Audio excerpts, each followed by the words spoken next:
This podcast is brought to you by ArtSpire, presented by the Pump House Regional Arts Center to attract, engage, and connect artists and the community through an art fair and sale on Saturday, June 12th. Information is at artspire.thepumphouse.org. Today, we're letting you know about a special fundraiser close to our hearts, the Cooking with Bo fundraiser. Bo, founder of For Independent Hmong Farmers Corp., is asking individuals and supporters to help with the campaign and encourage area businesses to invest in the Hmong farmers community. They keep our farmers market vibrant and packed with fresh fruits and vegetables, along with donating their produce to area food shelters. Can you imagine our farmers markets without Hmong farmers? From donating as little as $1 to sharing the GoFundMe campaign with friends, let's lend a hand to our community members who give generously. You can find more about the campaign on our website, lacrosselocal.com. I'm Amy.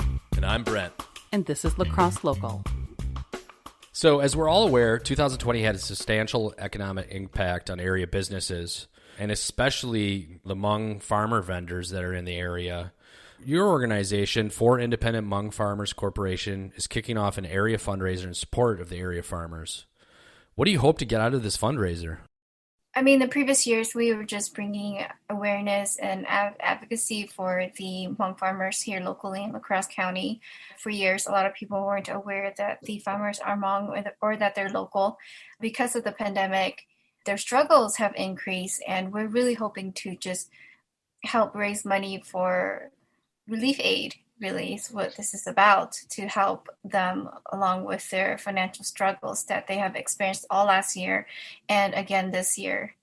Yeah, I know we've talked about it in the past, just actually, planting the seedlings, getting all the equipment that you need to actually grow the vegetables. And with 2020, people not showing up to buy the product, while still simultaneously, all these farmers are still giving to area food banks, right? Yes, so even with the profit loss, the large amount of profit loss that the Hmong farmers experienced last year, they were still able to donate weekly to food banks such as the Hunger Task Force and other local food pantries that would ask for them. Again, like the struggles that they face every year on a regular basis would be maintenance to tellers, their work vehicles, they rent a lot of their land, they have a lot of fees. At every market, there's a fee. Except for the one on Alaska, a Festival of Foods on Alaska hosted every year, free to any vendors that apply ahead of time. But startup seeds, and I would say even flowers, you have to, a lot of them, even though they're seasonal, you have to buy brand new roots every year, and that can get costly. So even though they plan the same amount that they do every year, they're losing in profit. Because it's uncertain, everything right now is up in the air, just as it was last year. Everybody's just learning as they go to adjust with the pandemic and everything that's happening in the country right now. Yeah, and I think that people take it for granted. So it's 4:00 on a Friday of the opening night of the market at Cameron Park. When we recorded this is something that my family goes to, and we're going to go to after I'm done talking to you. I think people just don't understand. They grab their vegetables and just kind of walk away with it. They're super happy with it. We're always happy with it. But they don't understand what goes into it and how these families have been affected. So on that note, the fundraiser is going to have a variety of different activities throughout the campaign. So it's running through August. But it's also going to include a series of live stream cooking shows. Can you tell us about that? I'm hoping this will be a really fun experiment for myself. I'm not the best cook in the world. I am a good cook.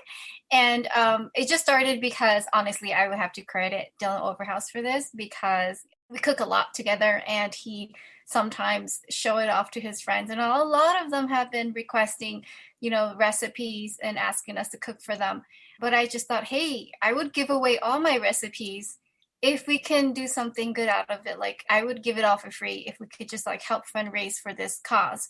So that's how it started. So we came up with this concept of let's do a cooking show and let's have a guest host and let's make it fun.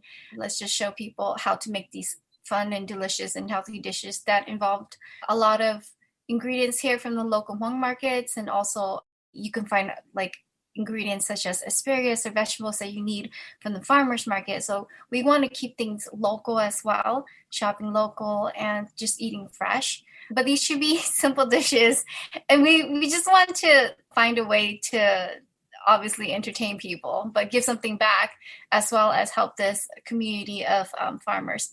For people that are interested in the cooking show, what's the menu going to look like? I know you're going to use the local food, but what could people expect?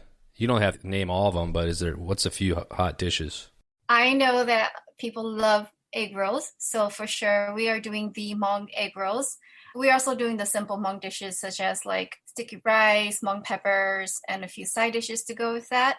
We have this stir-fry udon noodle dish with like vegetables and literally any kind of meat can go on top of that.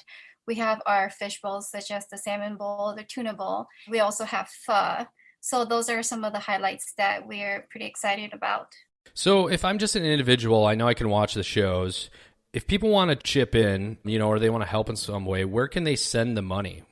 For right now, they could actually just go to the main website, which is Lacrosse Local. We are going to start also a fundraising site, GoFundMe as well. So full disclosure, Lacrosse Local, we actually talked to each other before and we're partnering on this. And so we have Dylan Overhouse Productions, Mike Makes, Lacrosse Local, and yourself. We're contributing all the money that we raise through sponsorships, through individuals. 100% is going to the nonprofit. If other businesses want to get involved, we're donating all of our time, not taking a cent from it. How can they get involved too? They can actually help sponsor a show. Again, they can please visit the Lacrosse Local site as well.